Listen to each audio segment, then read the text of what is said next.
nós estamos trabalhando matemática de uma forma muito constante.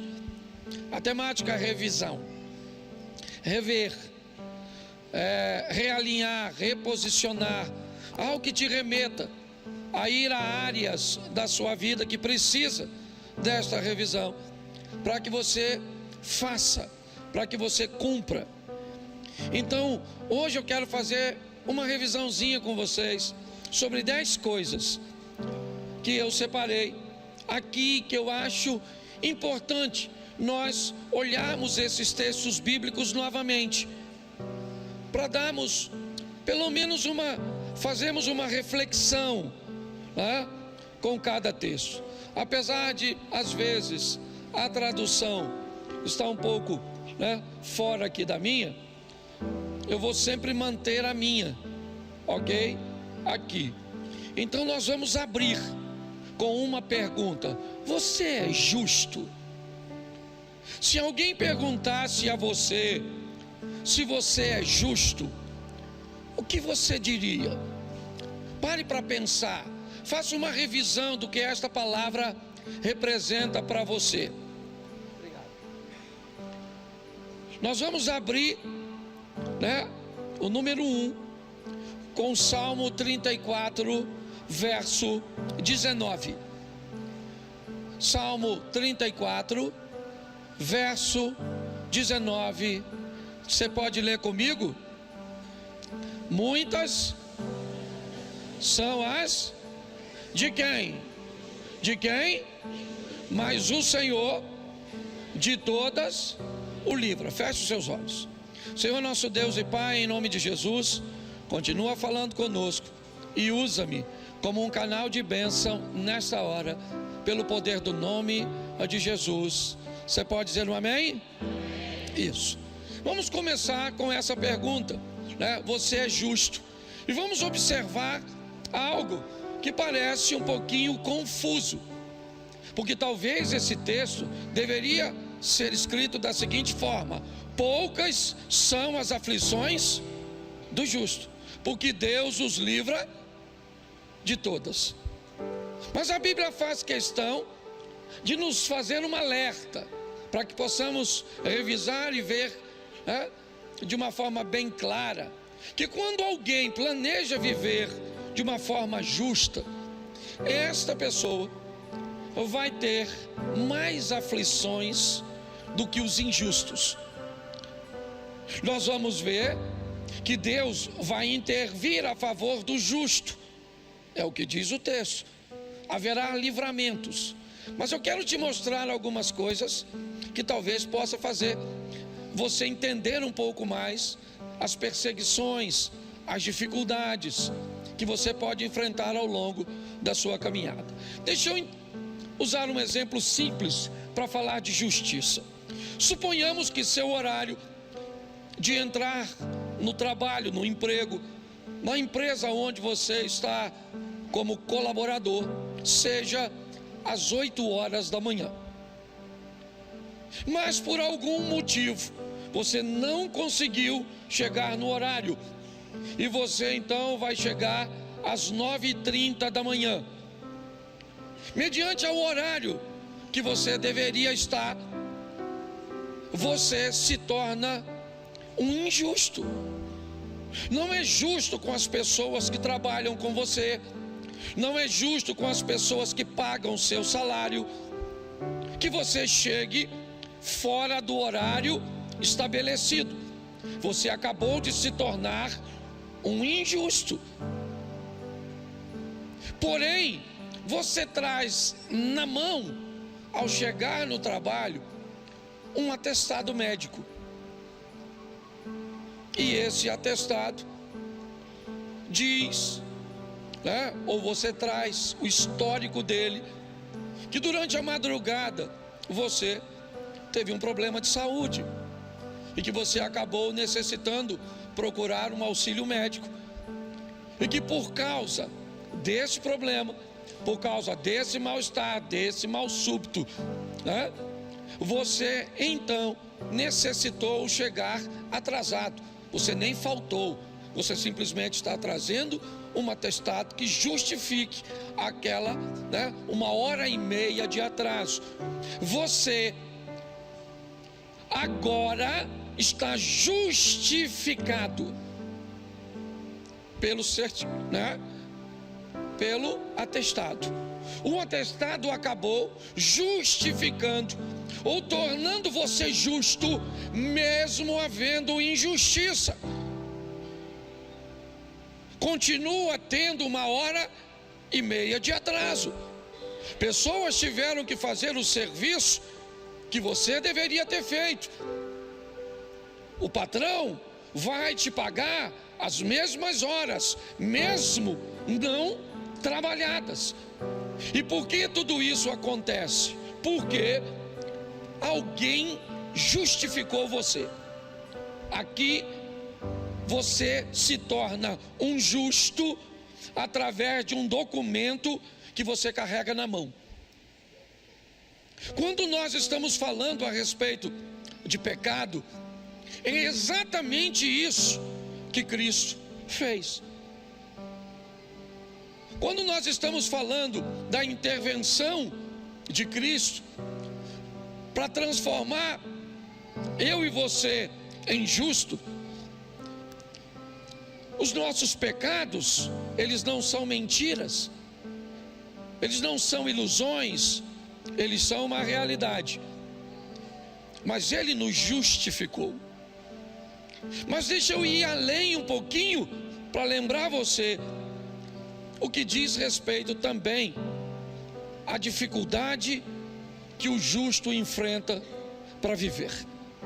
Todas as vezes que você resolve ser alguém justo, ser alguém certo, alguém correto, agora usando a palavra justiça numa outra conotação, você precisa estar preparado para viver alguns dissabores. Bom, suponhamos que seu vizinho resolveu colocar um gato no relógio dele, ou uma ligação clandestina, tá certo? E anda fazendo um calor terrível, mas o ar-condicionado do seu vizinho, menino, como ele tem dinheiro para pagar aquilo, não desliga, os meninos ficam no computador. Bom, eu queria lembrar você que a companhia elétrica tem uma estrutura para medir a carga que saiu. E eu queria lembrar você que a companhia elétrica não vai ficar nesse prejuízo.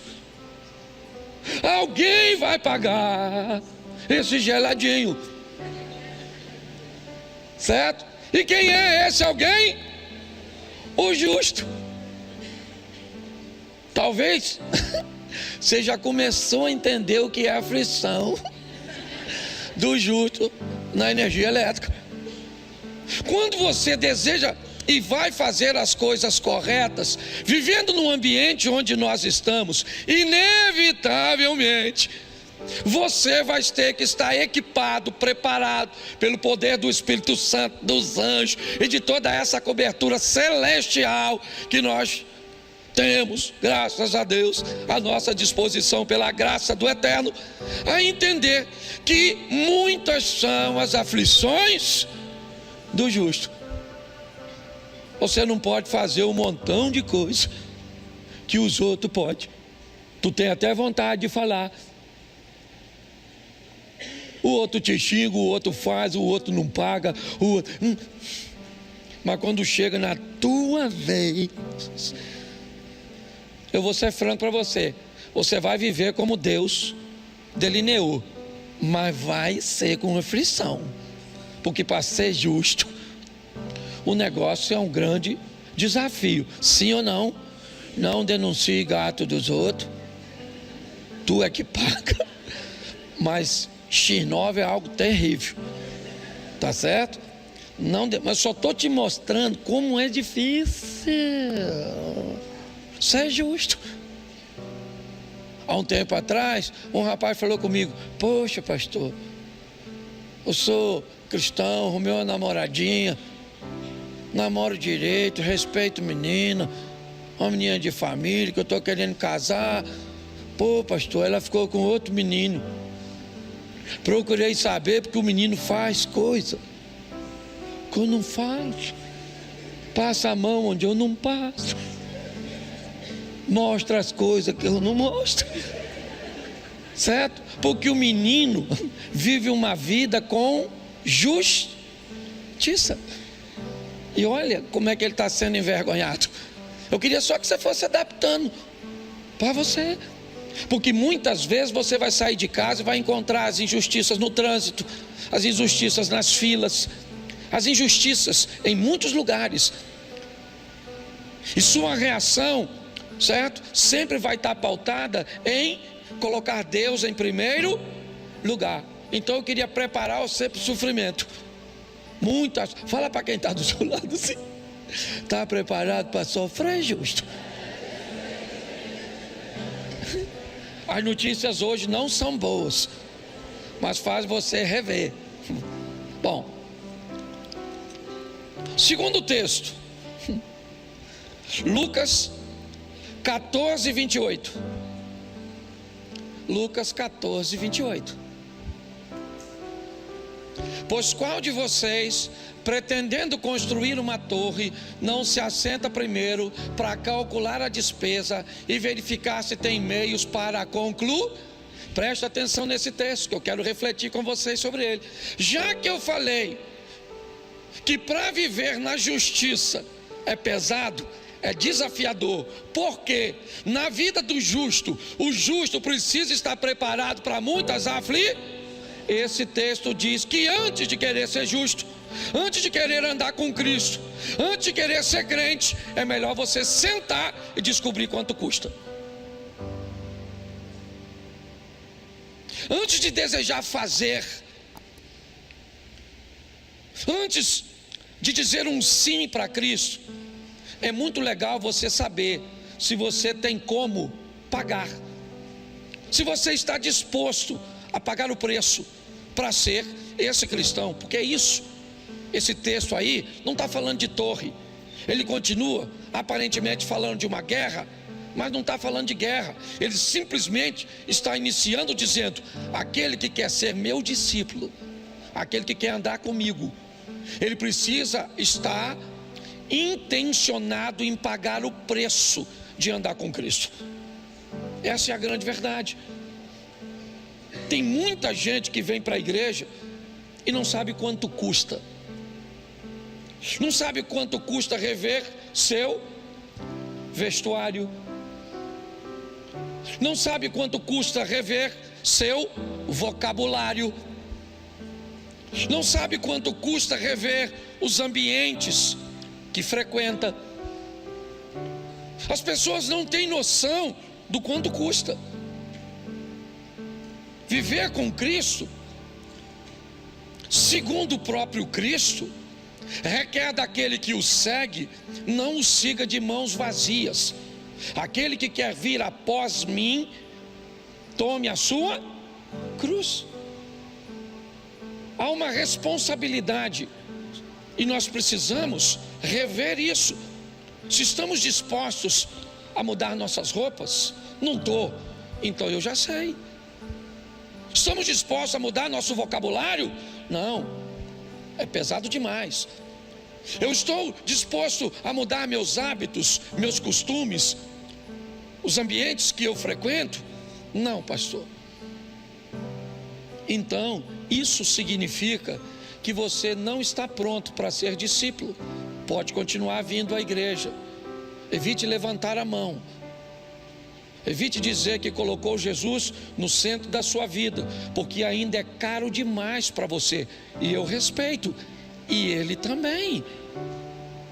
Segundo a Bíblia, se você não está em condições de pagar um voto, é melhor não fazê-lo.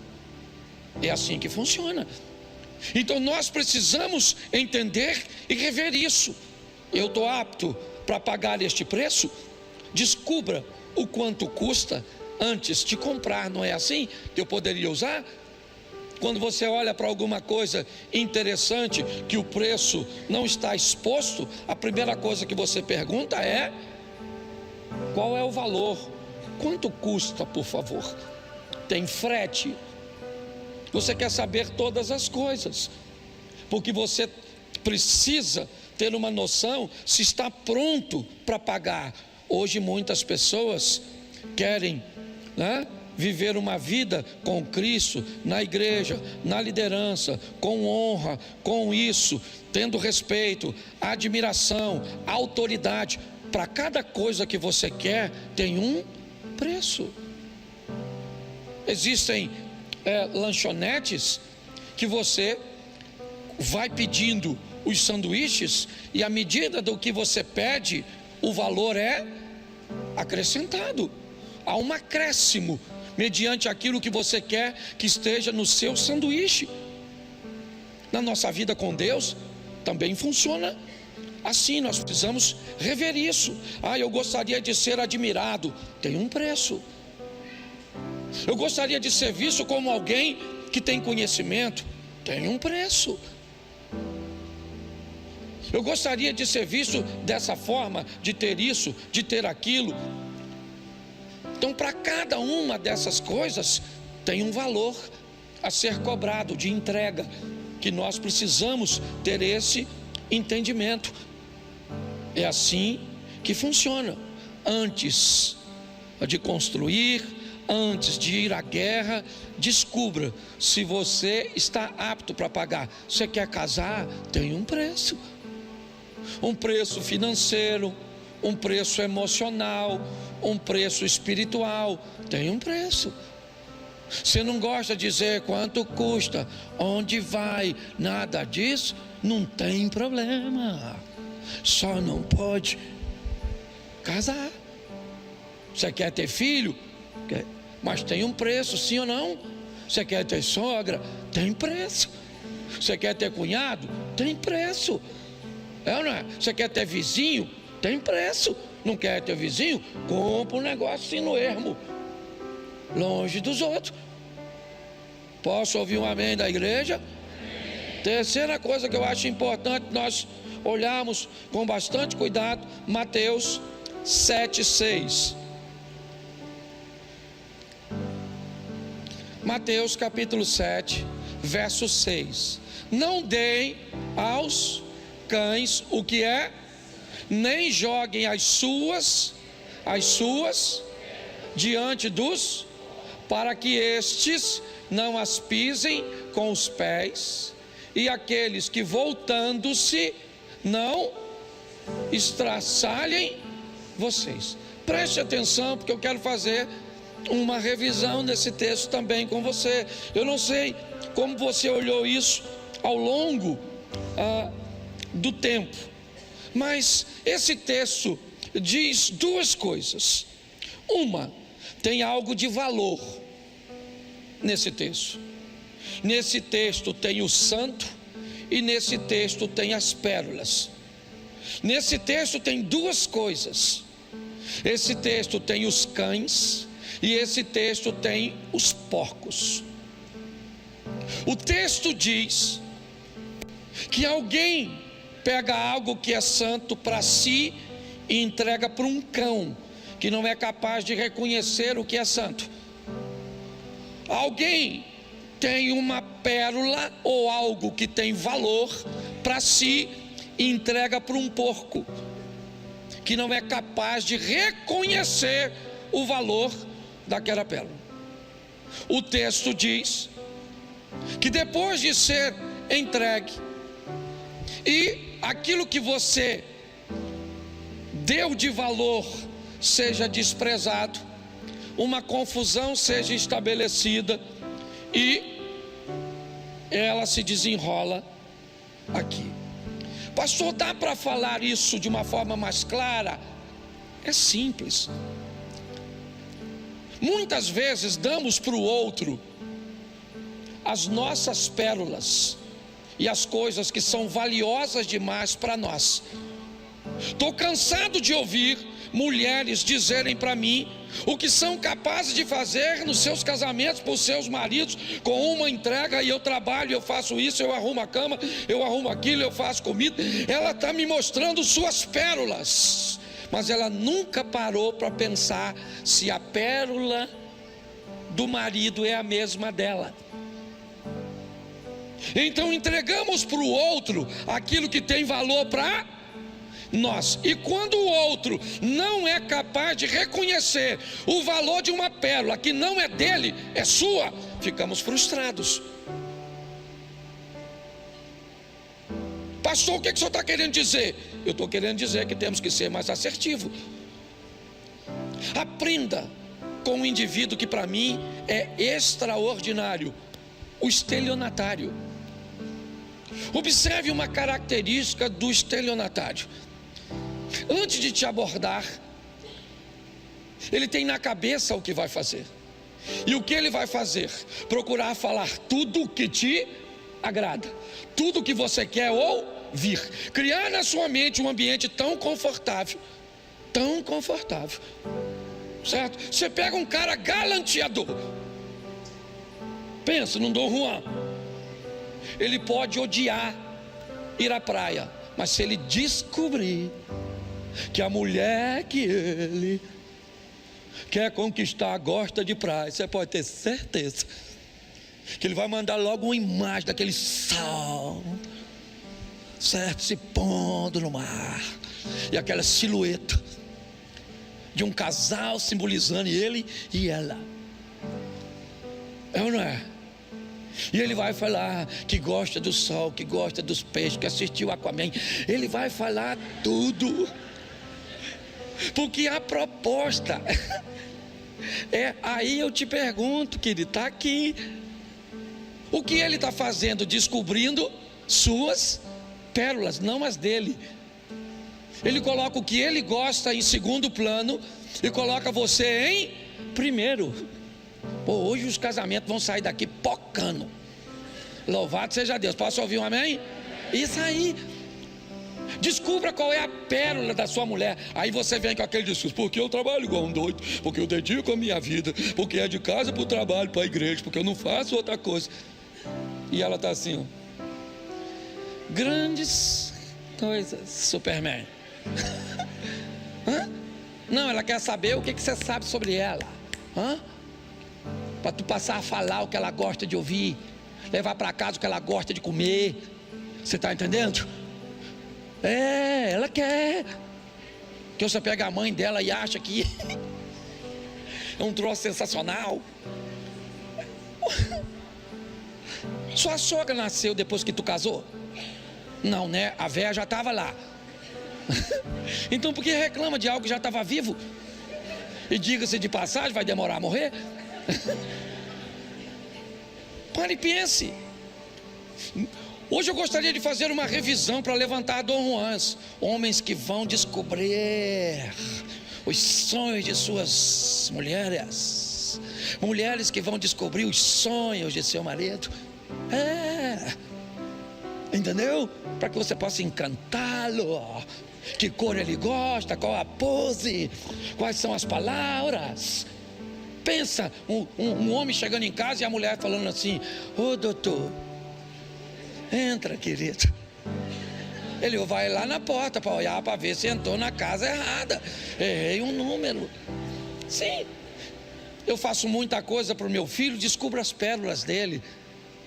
Esse texto é um texto que diz: não pegue as suas pérolas e dê para os outros, porque isso costuma gerar confusão. Está no texto. Então invista, não é gastar tempo. Invista um pouco de tempo para descobrir a pérola dos outros, não da mulher dos outros. Eu tenho que explicar isso direito, porque o nego escuta o que quer. Esse dia eu estava pregando de sexualidade numa coisa, levantou um senhor: ô pastorzinho, o senhor não acha que o senhor fala muito sobre esse tema? Um senhorzão mesmo. Eu falei: ô moço, quantos filhos você tem? Eu acho que ele falou 8. Eu falei: eu falo e o senhor faz? Aí ele sentou e ficou quietinho. Então é importante que você descubra a pérola das pessoas. para você não correr o risco de sofrer demais, dando para elas coisas valiosas, porém que só tem valor para você e não para ela. Posso ouvir um amém para a gente ir para a quarta? Isso. Romanos, capítulo 12, verso 18. Romanos 12, 18. Se possível, repita comigo, lê lá.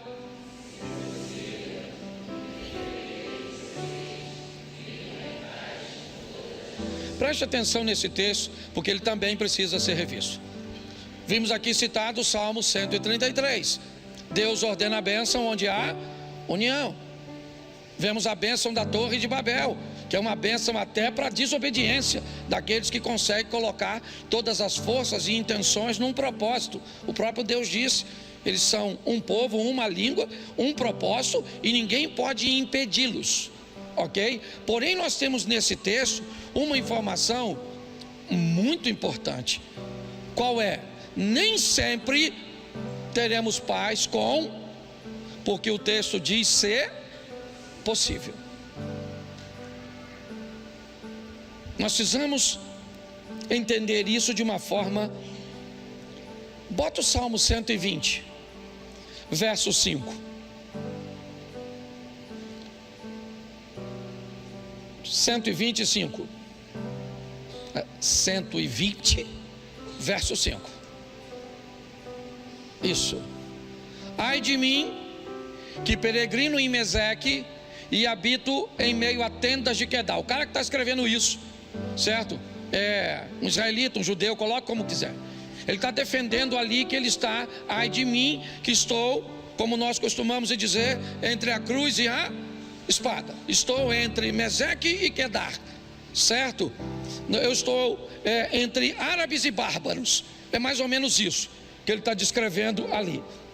Aí ele cita o seguinte, verso 6: já há tempo demais habito com aqueles que odeiam a paz. Verso 7: sou quando porém eu falo, eles teimam Então preste atenção, volta ao texto inicial, certo? E esse ponto nem sempre vai depender de você. Eu quero o texto de Romanos 12, 18, por favor. É esse texto que eu estou trabalhando, só usei esse aí para ratificar. Vamos lá. Então eu quero que você entenda que nem sempre, isso não te dá desculpa para começar a arrumar confusão com todo mundo. Ok? Que fique claro, porque Deus é testemunha. Eu estou falando de gente que vai viver com Deus. O pastor não vai estar lá, mas Deus vai estar. Que isso fique claro.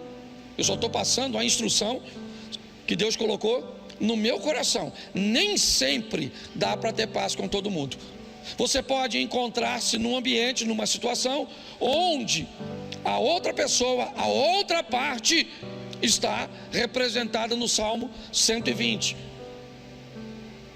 Eu falo pela paz, mas eles continuam tendo guerra. É assim que funciona. Então eu preciso passar isso para você, porque você precisa criar um sistema de segurança para entender quando você está em Meseque e Quedar, onde não há nada que você possa fazer que possa trazer a paz. Não há nada. Tem discussões em casa que não tem como achar paz. O ambiente de Meseque e de Quedar se estabeleceu um nervosismo, um desequilíbrio. E naquele momento, você pode até tentar em outra hora, mas naquela ocasião é assim que funciona. E nós precisamos lembrar disso, porque tentar ajustar alguma coisa nesse ambiente nunca se ajusta. E quanto mais se mexe, pior fica. Então, repita assim comigo: nem sempre depende de mim. Isso aí. Mas no que depender de mim, eu vou ter paz com todo mundo. Posso ouvir um amém? Isso, vamos para o próximo. Salmo 1, verso 1. Eu acho também que vale a pena refletirmos sobre isso, fazermos uma revisão. Primeiro salmo, o que ele tem para ser primeiro? Bem-aventurado aquele que não anda segundo o conselho dos ímpios, não se detém no caminho dos, e nem se assenta à roda dos. Preste atenção, porque esse texto é sensacional. ele é um texto que traz à nossa memória a necessidade de redefinirmos nossas companhias e influências. Ele diz: bem-aventurado aqueles, certo, que não andam segundo o conselho dos, não se detém no caminho dos, nem se assenta à roda dos. Isso aí. Precisamos definir quem é que está fazendo parte do nosso cotidiano, com quem é que nós estamos andando. Inevitavelmente, isso pode estabelecer nosso vocabulário. Comece a andar com quem fala palavrão, ou perto de quem faz isso, e é só uma questão de tempo até você notar que você também está falando. É assim que as coisas funcionam. Se nós não prestarmos atenção nisso, inevitavelmente companhias e influências irão trazer vergonha para nós. Está forte a criança. Leva ali no ministério infantil ali, louvado, você dá uma aguinha. Glória a Deus, amém? Amém? Verso 6, ou melhor, verso 6, número 6, Isaías capítulo 6, verso 1. Acho também que vale a pena. Todos esses textos eu já usei aqui, eu estou fazendo só uma revisão. Isaías 6, 1. No ano em que da morte do rei Uzias, eu vi o Senhor assentado sobre um alto e sublime trono, e a orla do seu manto enchia. Verso 5. Verso 5 do mesmo texto. Então eu disse o quê? Ai de mim que estou, porque sou um homem de lábios e habito no meio de um povo de impuros, e os meus olhos viram o rei, o Senhor dos. Preste atenção, porque esse texto na verdade é uma continuação do que eu usei antes. Sou um homem de lábios impuros, por quê? Porque estou sentado com quem não deve, na influência de quem não deve, junto de quem não deve. Então Isaías descreve isso. Mas ele descreve algo também muito interessante que eu queria refletir com vocês. Quando é que ele tem tudo isso? Quando Uzias morre. Esse texto é um texto para mim que acontece três coisas. No ano em que morreu o rei Uzias, eu vi o Senhor e eu disse: ai de mim. No ano em que Uzias morreu, eu vi Deus e eu me vi. Ok? No ano em que Uzias morre, no ano em que algo é retirado da vida de Isaías, morte e separação, Isaías consegue ter uma intimidade com Deus, e na intimidade com Deus ele conseguiu olhar para ele mesmo.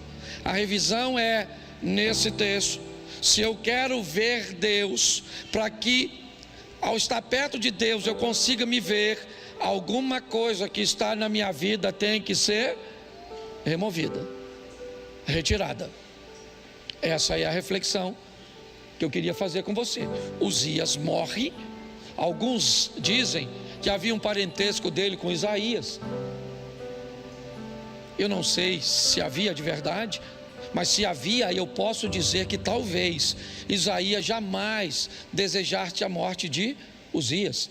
Porque se Uzias é o rei e você é parente do rei, imagine o quanto de benefício você não tem por ser parente de alguém que é tão poderoso e que te dá tantas vantagens. Às vezes algumas coisas precisam sair da sua vida, mas elas são tão vantajosas que você não quer tirar. Às vezes algumas pessoas deveriam morrer, sair, se separar de você, mas te trazem tão bem-estar, aparentemente, te trazem tantas vantagens que é melhor conviver com elas. O problema é que se você convive com Uzias, você não encontra com Deus. Se você não encontra com Deus, você não se enxerga, porque na presença de Uzias, você não tem tempo de olhar para você, você tem tempo de olhar para a vida dos outros.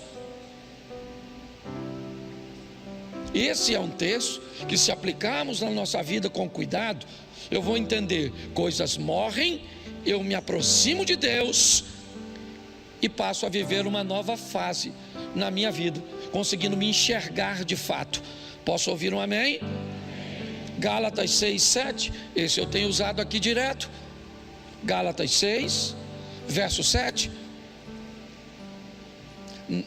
não vos, porque Deus não se, pois tudo aquilo que o homem, e isso também, esse é um texto clarérrimo que eu tenho usado aqui sempre, que é a reação de nossa ação. É um texto que diz: não errem, porque se você errar, você vai ter que se encontrar com o efeito do seu erro. Não errem, porque Deus não toma injusto por justo. Ele é misericordioso, mas Ele é justo. Então muito cuidado com o que fazemos, porque a Bíblia diz: então errem. Isso aqui é o que fala a supergraça. Não se preocupe, faça o que você quiser. No final Deus corrige a rota. Ele é amor, Ele é amor. Deus é amor, sim ou não? Sim, mas Ele não é somente amor, Ele também é justiça. Ele é fogo consumidor. Então não brinca com isso. É melhor revermos isso, certo? Eu fiz, está aí, eu vou ter que me encontrar. 2 Coríntios, capítulo 6, verso 14. 2 Coríntios 6, 14. Acho que vale a pena nós revermos. Não vos ponhais em um jugo desigual. Tu pensa que isso fala só de casamento? Se enfie em sociedade, se enfie em amizade, enfie-se em situação com jugo desigual. Aqui ele usa a expressão incrédulos, mas o jugo, né? Lembra do jugo? Jugo, aquilo que prende os dois animais, certo? E ele diz: quando está no mesmo jugo duas pessoas com propósitos diferentes, isso vai gerar problema. Mas aí o texto continua, e é aqui que eu quero refletir. Portanto, que sociedade pode haver entre a injustiça ou justiça e a iniquidade? Ou que comunhão? Bom, aí eu venho para uma pergunta que é a tônica do momento: quem é quem? Quem é quem? Luz e trevas, justiça e impiedade, incrédulos e de fé. Hoje nós temos esse impasse nas nossas discussões, com a estrutura polarizada do jeito que está. Quem é quem? Quem? Pare para pensar. É isso que nós estamos vendo o tempo inteiro. É alguém dizendo que o outro está cego, e o que está sendo acusado de cegueira acusa aquele que acha que vê de cego. Hoje nós olhamos da direita para a esquerda e vemos uma vergonha na esquerda. Hoje nós olhamos da esquerda para a direita e vemos uma vergonha na direita. Aí eu me perguntei: quem é quem nesse negócio? Como é que eu vou ter essa medida? Porque isso está nos posts, na internet, na política, em tudo quanto é lugar. Nós temos as trevas chamando luz de trevas, e nós temos a luz, certo? Chamando treva de luz. Está tudo bagunçado. Então o texto diz aqui: que comunhão? Não tem. Nós já sabemos que quando uma chega, a outra vai embora. Mas que critério eu vou ter quando eu digo que alguém é trevas? Qual é a base que eu tenho para dizer isso? Talvez essa seja a grande pergunta. Quando alguém disser assim: você está cego, você está em trevas. Não estou aqui defendendo nem direita nem esquerda, não é isso. Estou falando para cabeças pensantes. Vou dar para você, certo, o princípio de avaliação nosso. Você está numa igreja onde a base é bíblica, certo? E ela é o ponto de avaliação. Se não for, deleta, porque essa mensagem não é para você. Se você quer descobrir o que é trevas e o que é luz, veja a maneira que a pessoa vive, fala e faz à luz da Bíblia. Esqueça se ela diz que é da luz. A Bíblia diz que Satanás tem a capacidade de, mesmo sendo trevas, se transformar num anjo de luz e continuar em trevas, mas com aparência de luz. Então é mais do que aparência, é mais do que uma Bíblia, um hino, é mais do que uma roupa, é muito mais. Precisamos rever isso, porque senão corre o risco de você criar um problema sério no ambiente religioso, se frustrando com Satanás ou com um de seus discípulos vestido de luz. Nós precisamos rever. Então quem é quem? Não é quem fala, não, é como vive, é quais são valores, princípios. É assim que funciona. Desculpe o que eu vou falar aqui, mas eu estou falando à luz da Bíblia. Estou pedindo desculpa, mas é uma desculpa meio que linguagem figurada, certo? Você é a favor de aborto? Não precisa responder, por favor, não estou querendo expor ninguém a nada, certo? Segundo a Bíblia, trevas ou luz? Isso, segundo a Bíblia. Não quero saber o que você pensa. O que você pensa, ó, beijinho no ombro. Estou falando aqui, Bíblia. Aborto, a favor, segundo a Bíblia, trevas ou luz? Isso aí. Adultério, trevas ou luz? Fofoca, trevas ou luz? Isso aí. É assim que funciona. Então a gente dá uma olhada e descobre quem é quem. Já deu para localizar tudo. Esquece o outro, lembra? Passagem anterior, eu vi o Senhor e me vi. Para de olhar a vida do outro. Aí você já deu uma olhada para o irmão, falou, aquilo lá é treva. É assim que funciona. É importante nós olharmos quem é quem. Você descobre quem é quem, certo? Dando uma olhadinha em quem é luz e quem é. Isso aí. 9, falta só 2, estou acabando já. 2 Samuel, capítulo 16, verso 9. 2 Samuel 16, 9. Então Abisai, filho de Zeruia, disse ao rei: por que amaldiçoaria este cão morto ao rei, meu senhor? Deixa-me passar e lhe tirarei a cabeça. Preste atenção, porque esse é um texto que eu quero falar, que precisa ser revisto, sobre sofrer com dignidade.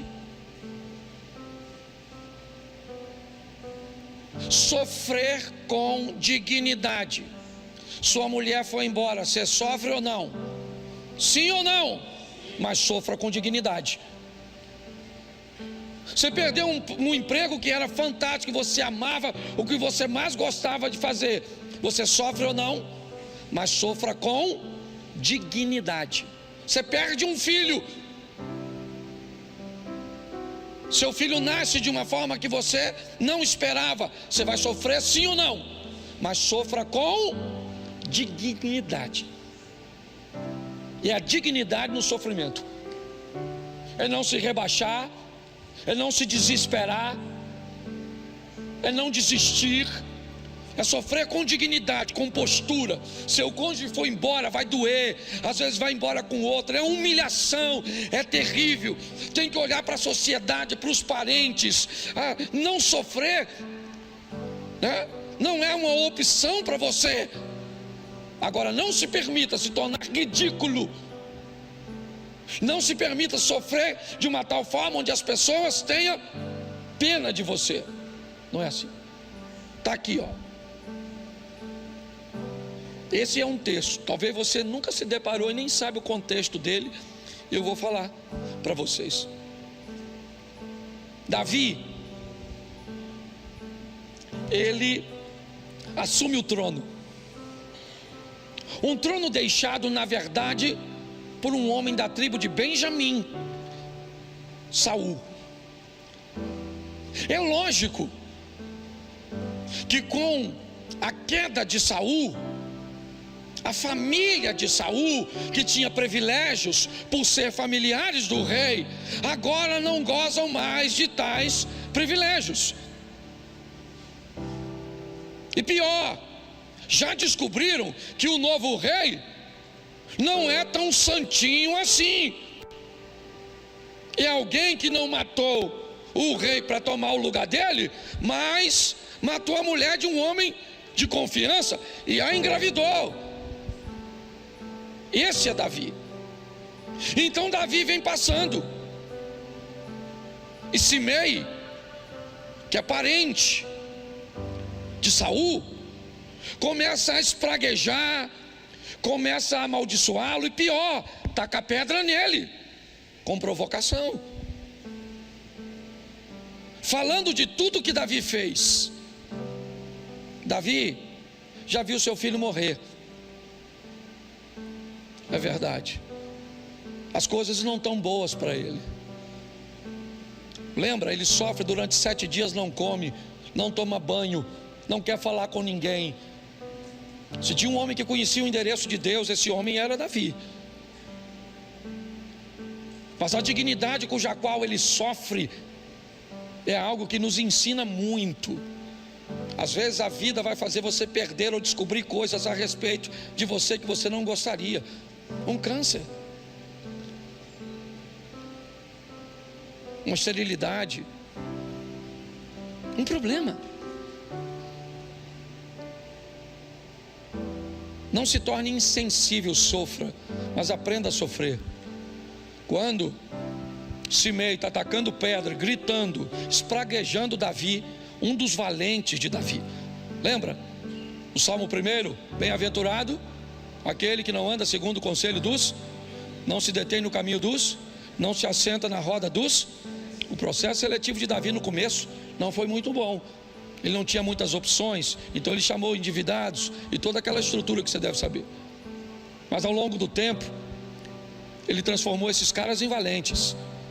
E Abisai diz a Davi: quem é esse infeliz, esse cão, um cão morto? Preste atenção, ele é uma ameaça, Davi. Ele é parente de um rei deposto. E Davi, bota o verso seguinte, por favor. Eu acho que foi o seguinte que eu coloquei aqui. Lá no,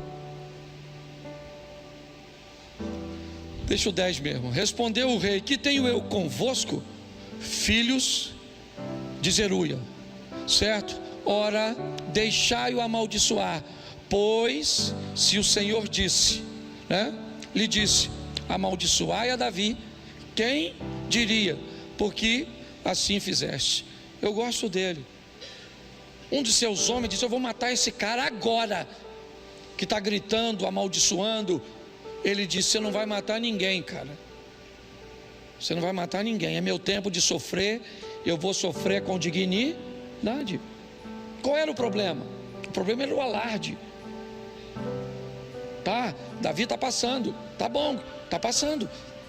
Mas tem alguém gritando, dizendo quem é que está passando, o que fez. Mas ele é alguém, sabe, que sabe sofrer com dignidade. Mas preste atenção, no primeiro livro dos Reis, no capítulo 2, no verso 8. 1 Reis 2, 8.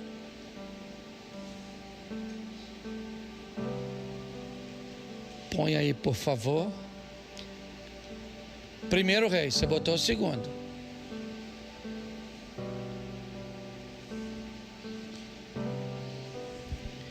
Eis que também contigo está Simei, filho de Gera, filho de Benjamim, de Baurim, que me maldisse com dura maldição no dia em que eu ia a Manaim. Porém ele saiu a encontrar-se comigo junto ao Jordão, e eu, pelo Senhor, lhe jurei, dizendo que o não mataria a espada. Verso 9. Mas agora não tenhas por inculpável, pois é homem prudente, e bem saberás o que lhe há de fazer, para que as suas cãs desçam à sepultura com sangue. Preste atenção nisso aqui, porque é muito importante. Simei persegue Davi, ele amaldiçoa Davi, e Davi disse: eu não vou matar esse cara, ele é a correção de Deus para mim, ele é para manter na minha memória o que eu fiz e quem eu fui, independente de quem eu seja hoje. Nunca perca a memória, da memória quem um dia você foi. Se você tirar da sua memória quem você foi um dia, você corre o risco de se tornar para lá, ou de retornar para lá. Mas quando Davi está passando o cetro para Salomão, ele vai dizer para o filho dele: eu fiz coisas e tenho habilidade e força para lidar com um cara como Simei, você não tem. Então você não tenha Simei como inocente. Está na hora de você agir, e a hora é agora. Verso 36, ainda do mesmo capítulo. Você pode pensar que Salomão matou Simei, não é? Que foi isso que Davi disse. Depois mandou o rei, agora Salomão, chamar Simei e lhe disse: edifica-te uma casa e habita aí, e daí não, nem para uma parte, nem para... Preste atenção aqui, reveja que tem pessoas que você não precisa matar, mas tem que colocar num lugar seguro, uma distância segura da sua vida, das suas coisas, dos seus negócios, do seu ministério. Reveja se talvez a contaminação de uma religiosidade exacerbada não fez você desistir de classificar e de posicionar pessoas na sua vida, e talvez por isso você sofra tanto, sempre tendo dissabores com relacionamentos. Salomão pegou e disse: Simei, vem aqui, faz uma casa para você lá em Jerusalém, faz lá em Jerusalém, e você vai viver lá até o último dia da sua vida. Fique lá, não saia para lugar nenhum. Eu não quero ver você de novo, eu não quero. Olha só, ele teve um problema. Depois você lê, que não dá para eu ler tudo, que eu vou para a 10ª aqui já. Sabe o que ele fez? Sumiram algumas coisas dele, uns servos, aquela coisa toda. Sabe o que ele faz? Ele vai procurar, e alguém avisa Salomão que Simei não cumpriu o combinado. Ele quebrou a regra, sim ou não? E ele morreu. É importante nós entendermos isso. Nunca esqueça de amar pessoas. E por favor, não costuma amar, não misture amar com gostar.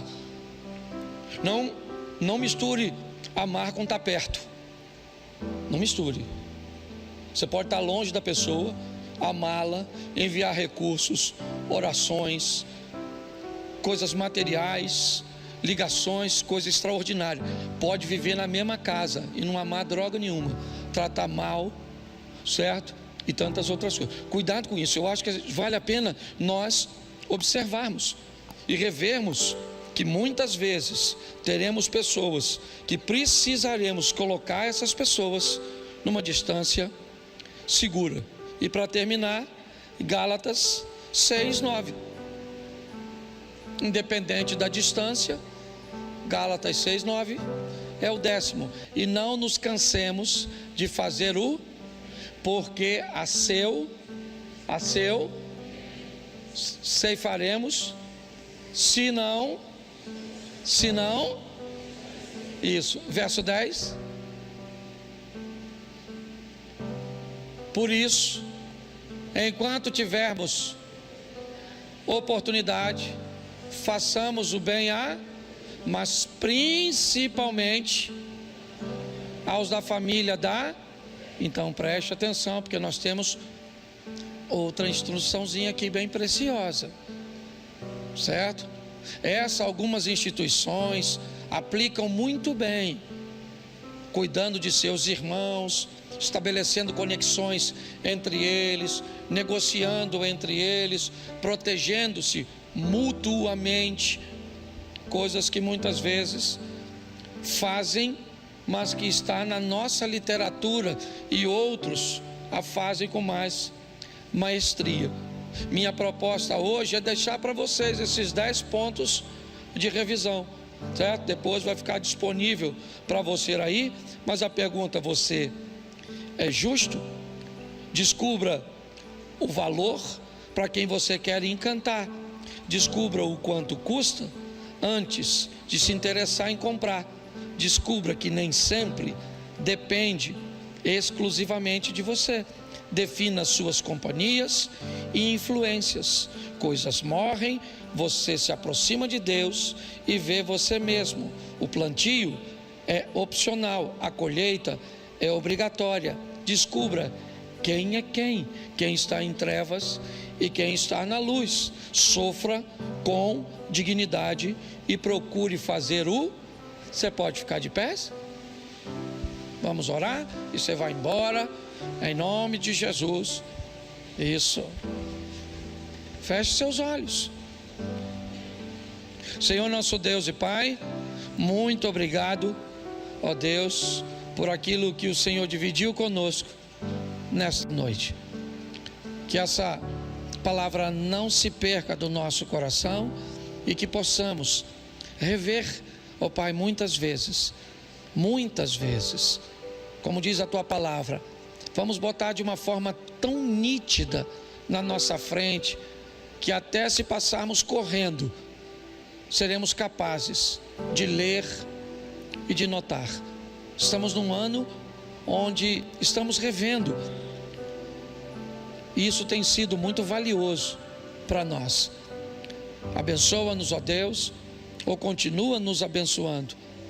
Leva-nos aos nossos lares, guardado por Tuas boas mãos poderosas.